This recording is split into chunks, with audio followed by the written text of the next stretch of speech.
Well, it's been quite a few days since Pokemon Let's Go Pikachu and Let's Go Eevee have been confirmed, and with all of that time to really soak in this new information, I gotta say, I'm really hyped for these new games. The flashy up-to-date graphics, better scaling of Pokemon, differently sized Pokemon, motion controls, and how can I forget the special new, never-before-seen Pokemon coming with these new games. There's just so many things to be excited for, and with all of these new features to be added to Pokemon Let's Go, one can only hope that these games will meet the hype. And hope is, funny enough, the perfect word to use for this video, because I have a lot of that for Pokemon Let's Go. So much so that I have devised a list of my top 5 hopes for Pokemon Let's Go Pikachu and Let's Go Eevee. Now, in case you guys don't understand what I mean by hopes, I am essentially talking about features, mechanics, storylines, or just ideas that I would hope to see in these upcoming games. If you guys enjoyed the video, be sure to leave a like, subscribe, and share this video with a friend. And with that being said, let's get started.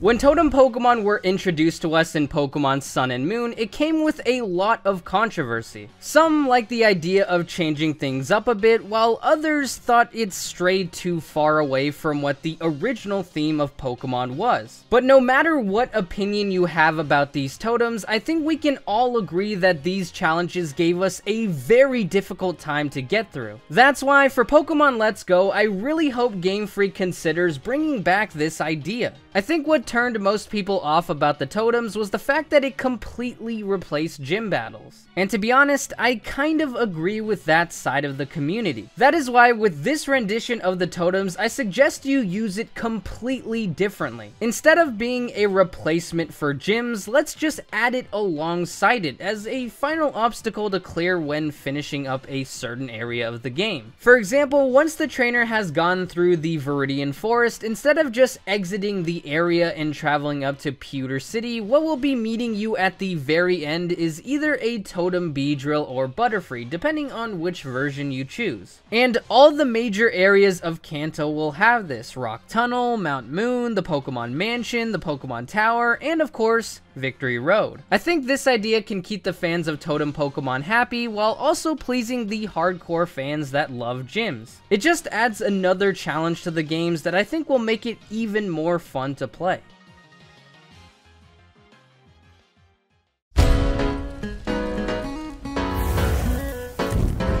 Ever since character customization was introduced to us back in Generation 6, fans have adored this amazing feature. Having the ability to customize your character to look like you adds even more dimensions to the games and helps immerse yourself in this incredible world. But the thing about the past customization features is that there just isn't enough variety. Hairstyles are bare bones at best, t-shirts are just color swaps, and besides skin tone, we can't really change much else physically with our characters. But with the giant hardware improvement, I think Game Freak can take character customization to a whole new level. I'm talking more hairstyles, more hair colors, variety of t-shirt designs, and even an adjustable age, height, and weight scales. I mean, with the upgraded scaling in these new games, can you imagine actually having accurate overworld sprites to yourself in real life? I mean, sure, it'd still be a little inaccurate, but it would be a lot better compared to what it was before. That would be insane to see. Now I could finally make my guy short and fat like myself in real life. Maybe I could even roll instead of walk like Electrode. To be honest, all I'm hoping for here is to build upon a foundation that is already good and make it 10 times better. Because the more variety and diversity we have, the better the games can be.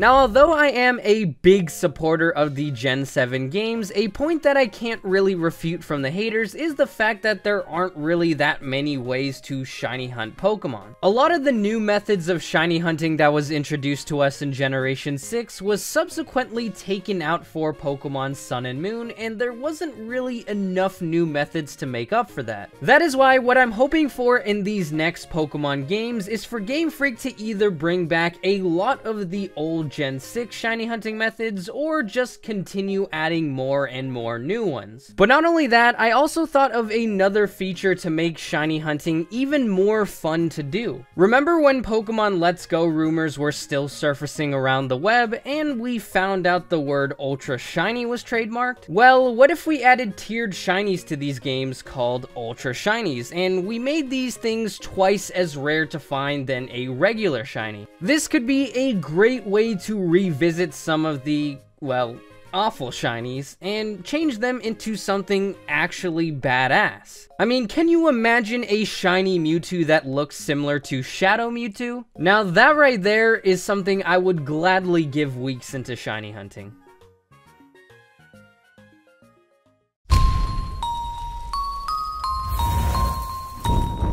Wow, remember when mythical Pokemon actually used to matter in the Pokemon games? I mean, we always used to get these awesome little side quest events in order to obtain these Pokemon, such as Victini in the Liberty Garden, Arceus using the Azure Flute, or even the Keldeo event. While all of the events weren't the most amazing things about the Pokemon games, it definitely was a lot better than what we have right now. At least back then, Game Freak tried to make something cool for these mythical Pokemon, but what do we really have now? Throughout the entirety of Gen 6 and Gen 7, mythical Pokemon have been taking a serious backseat and are now literally devolved to just being a set of codes given to you at the end of a game's lifespan. Like, do any of you guys even remember Magearna, Volcanion, or even Marshadow? These dudes are some of the most forgettable mythical Pokemon simply due to the fact that we get them months after the games aren't even relevant anymore. All I ask here, Game Freak, is to please just make mythical Pokemon relevant again. Try actually doing something with these Pokemon. For example, with Let's Go, Mew seems to be the only mythical Pokemon in these games, so why not do something special revolving around it? How about for the event you have to travel to Sevi Island to research Mew, and maybe for the final location, Mew can be hidden under a certain truck. It would be a great nod to the Gen 1 players, and is a step in the right direction to make mythical Pokemon feel somewhat important again.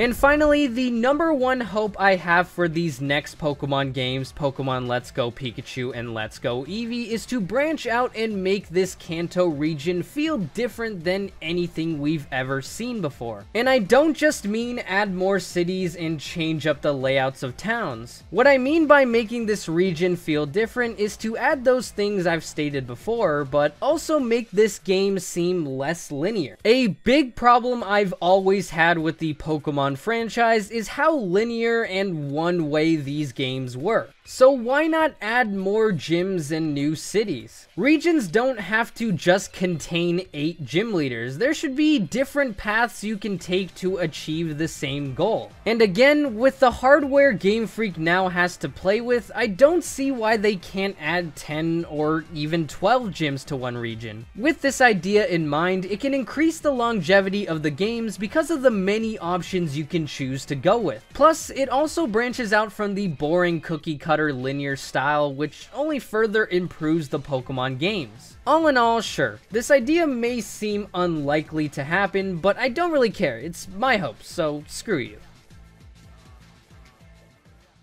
Thank you guys so much for watching. If you enjoyed the video, be sure to leave a like and let me know in the comments section below. If you haven't already, subscribe to the channel and become an Eryizo today. I honestly have to say that I'm so excited for these new games to come out, and I've really enjoyed making this video. So if you want to see more Pokemon Let's Go content on the channel, make sure to let me know by leaving a like on this video. If you want to check out the previous video I did, be sure to click the annotation on the left. If you want to see more Pokemon Let's Go videos, click the other annotation on the right. And with that being said, I will see you guys next time.